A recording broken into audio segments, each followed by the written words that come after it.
घने जंगल के बीच, जहाँ हर जानवर अपने हुनर से जीता था, वहीं रहती थी एक लोमड़ी जो चालाक तो थी लेकिन बेहद आलसी, और एक हिरण जो न सिर्फ तेज बल्कि बहुत समझदार भी था। एक दिन इन दोनों के बीच ऐसा खेल शुरू हुआ जिसने पूरे जंगल को हैरान कर दिया। सुबह का समय था। सूरज की रोशनी पेड़ों के बीच से छनकर आ रही थी। सभी जानवर अपने अपने काम में लगे थे, लेकिन एक जानवर ऐसा था जो सिर्फ आराम कर रहा था। उफ, ये सब जानवर कितनी मेहनत करते हैं। कोई दौड़ रहा है, कोई खाना ढूंढ रहा है। मुझे समझ नहीं आता इतनी मेहनत करने की क्या जरूरत है। अगर थोड़ा दिमाग लगाया जाए तो बिना मेहनत के भी सब कुछ मिल सकता है। और मैं तो जंगल की सबसे चालाक लोमड़ी हूँ। मुझे मेहनत करने की क्या जरूरत। लोमड़ी को अपनी चालाकी पर बहुत घमंड था, लेकिन उसे ये नहीं पता था कि आज उसका सामना एक ऐसे जानवर से होने वाला है जो उसकी सोच ही बदल देगा। हर दिन मेहनत करने से ही जीवन चलता है। जो आज मेहनत नहीं करता उसे कल पछताना पड़ता है। जंगल में सिर्फ चालाकी नहीं, समझदारी और समय की कीमत भी जरूरी है। ओह, तो तुम मुझे सिखाओगे? तुम जैसे सीधे साधे जानवर मुझे क्या सिखा सकते हैं? मैं बिना मेहनत के खाना ढूंढ सकती हूँ और तुम बस भागते रहो पूरे दिन। हिरण ने लोमड़ी की बात सुनी और मुस्कुराया। उसे पता था कि सही समय पर सही सबक देना जरूरी है। अगर तुम इतनी चालाक हो तो एक खेल खेलते हैं। जो जीतेगा उसे पूरे जंगल का सबसे समझदार माना जाएगा। खेल? और मुझसे? ठीक है, मैं तैयार हूँ, लेकिन याद रखना हार तुम्हारी ही होगी। खेल शुरू हुआ, लेकिन ये कोई साधारण खेल नहीं था। ये था दिमाग और धैर्य का खेल।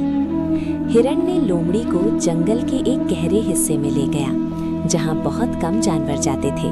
लोमड़ी थोड़ी घबराई। ये जगह थोड़ी अजीब लग रही है। यहाँ इतनी खामोशी क्यों है? तुम मुझे यहाँ क्यों लाए हो? क्योंकि असली खेल यहीं से शुरू होता है।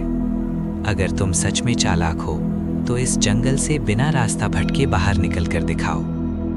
लोमड़ी हंस पड़ी, लेकिन उसे ये नहीं पता था कि ये खेल उसकी सोच से कहीं ज्यादा मुश्किल था।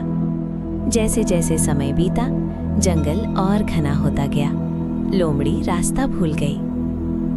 ये क्या हो गया? मैं तो हमेशा कहती थी कि मैं सबसे चालाक हूँ, लेकिन आज मैं खुद रास्ता नहीं ढूंढ पा रही। काश मैंने मेहनत और सीखने को भी महत्व दिया होता। जंगल अब पहले जैसा नहीं लग रहा था। पेड़ और घने, रास्ते और उलझे हुए, और लोमड़ी अब पूरी तरह अकेली थी। नहीं, ये सही नहीं हो सकता। मैं इतनी चालाक हूँ, मैं कैसे रास्ता भूल सकती हूँ? हर तरफ एक जैसा दिख रहा है। ये जंगल जैसे मुझे बाहर जाने ही नहीं देना चाहता। क्या ये सिर्फ एक खेल था या कुछ और? जैसे जैसे रात गहरी होती गई, वैसे वैसे डर भी बढ़ता गया। लोमड़ी, क्या अब भी तुम्हें लगता है कि तुम सबसे चालाक हो? कौन है? सामने आओ। ये कोई खेल नहीं है। अगर तुम हिरन हो तो ये मजाक बंद करो। मुझे ये सब अच्छा नहीं लग रहा। कृपया सामने आओ। लेकिन कोई सामने नहीं आया, सिर्फ आवाज और गहरा सन्नाटा। लोमड़ी भागने लगी, लेकिन जितना वो भागती उतना ही रास्ता बदलता जाता।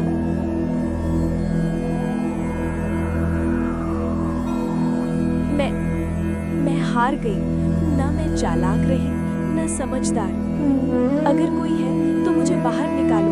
मैं अब पहले जैसी नहीं रहना चाहती। अब समझ आया?